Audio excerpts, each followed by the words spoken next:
Everyone wants to save tax. Saving tax is actually quite simple. However, saving tax legally is a little bit more challenging. As a tax agent that's working with nearly 1,000 taxpayers per year, I'm working with a lot of people on how we can legally reduce their taxes. Here are some of my favorite strategies. The first is maximizing your work-related deductions or maximizing your business-related deductions.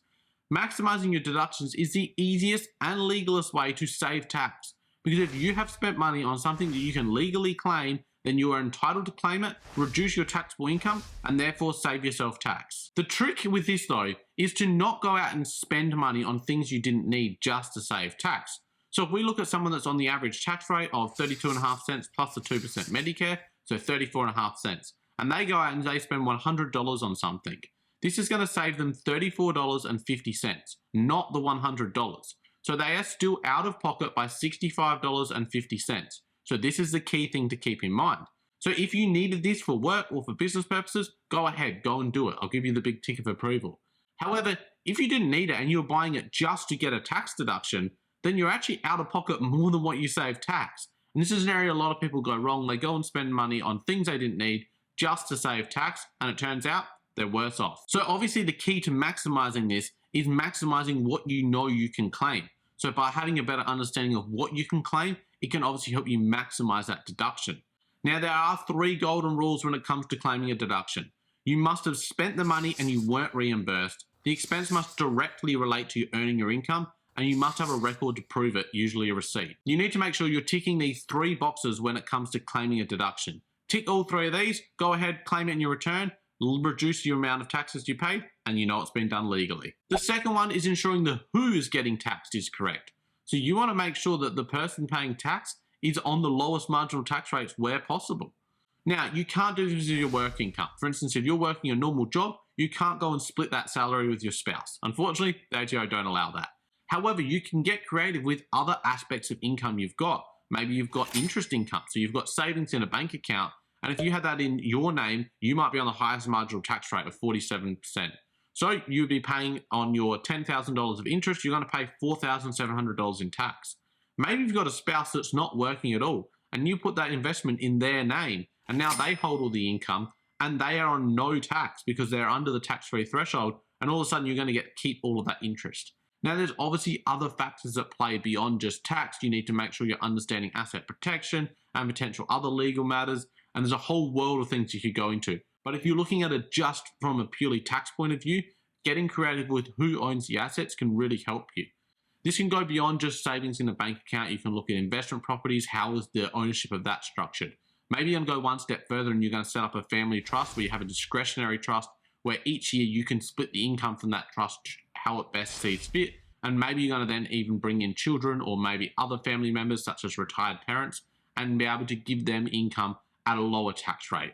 This is a complex strategy and there's a lot of things that could go wrong with it. It also could cost you money to get these things set up and to run on an ongoing basis. So you definitely should seek advice in these areas, but you can start to think outside the box when it comes to who is being taxed, because the who can massively reduce your taxes, and if you do it correctly, it can be done legally. Something else that you can do to help you better understand and hopefully legally reduce your taxes is to subscribe to my weekly email newsletter. I drop this for free every single week where I'm putting different tax tips to help you better understand your taxes and maximize your tax return. I'd love to see you go join up. The link is in the description to this video. Now, there are a range of advanced strategies that you can put in place to legally reduce your taxes.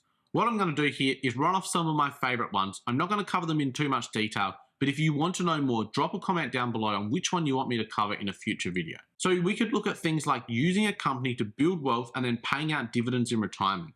So this is a bit of a complex strategy where you build up large amounts of wealth within a company. The company pays tax on this income ongoing. And then when you retire or you have no other taxable income, you bring this income back out to yourself in the form of dividends with franking credits on it and potentially get back all the tax you paid with a final tax rate of 0%. Complex longer term strategy can be a great way though to pay a very minimal amount of tax or even no tax on large amounts of income. It's just a patient strategy. The second one is using super contributions, including your unused caps, to dramatically reduce tax. We can use a concessional super contribution to reduce our taxable income. Now, there are caps on this. This is going to become $30,000 from next financial year. It's $27,500 currently. But you can also use your unused caps from the previous 5 years. So this one can open you up to quite a large super contribution that can dramatically reduce your income, therefore dramatically reduce your taxes. This is definitely an area where you have to go and get that financial planning advice to make sure you're getting this strategy right, and then also understand the tax implications of this. This one's a bit of an odd one, but it's where you buy an investment property, it goes up in value, eventually you move into that property, and this is a property you actually pass away in, and therefore you can potentially pass this on to other people and pay no capital gains tax. A very complex strategy, but a great one that could save you hundreds of thousands of dollars of tax if you think it out thoroughly when you go out and purchase that property. A lot of people get this wrong because they buy properties and then they sell them, they pay a lot of capital gains tax. Well, they might have been better off to go and buy the property where they want to eventually live in until they pass away and save themselves a lot of tax. If you're running a business, you potentially could sell that business for hundreds of thousands of dollars, maybe even $1 million, and pay no tax on it.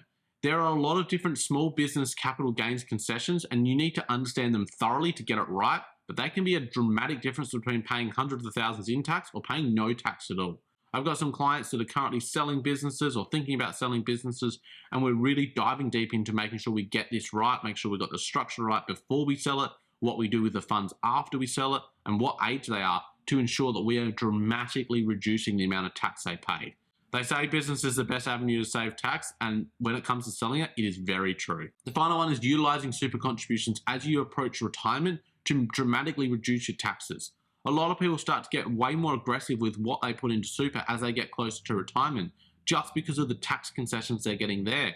Obviously, the closer you get to retirement, the closer you are to being able to access these funds, and hopefully, if you've set yourself up well financially, the less access you need to funds in the short term.